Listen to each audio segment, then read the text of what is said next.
আসসালামু আলাইকুম গাইস, কি অবস্থা? সবাই কেমন আছেন? এখানে আমি মুরগির মাংসের একটা রেসিপি নিয়ে আসলাম।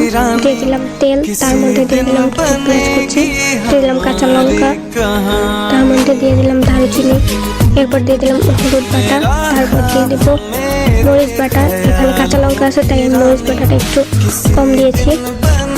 এখানে দিয়ে দিলাম পেঁয়াজ গুঁড়ো, তারপর দিয়ে দেবো পরিমাণ মতো লবণ।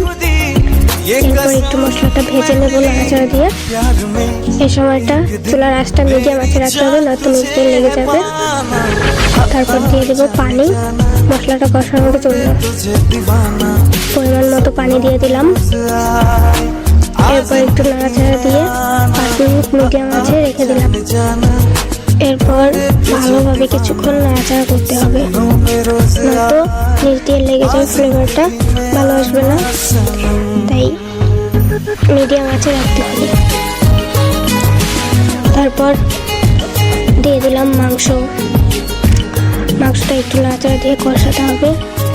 এর জন্য দিয়ে দিলাম পানি, এরপর ঢেকে দিলাম 5 মিনিট, আবার দিয়ে দিলাম পানি, এরপর পরিবেশন করলাম। তো সবাই কেমন লাগলো জানাবেন। Thank you for watching.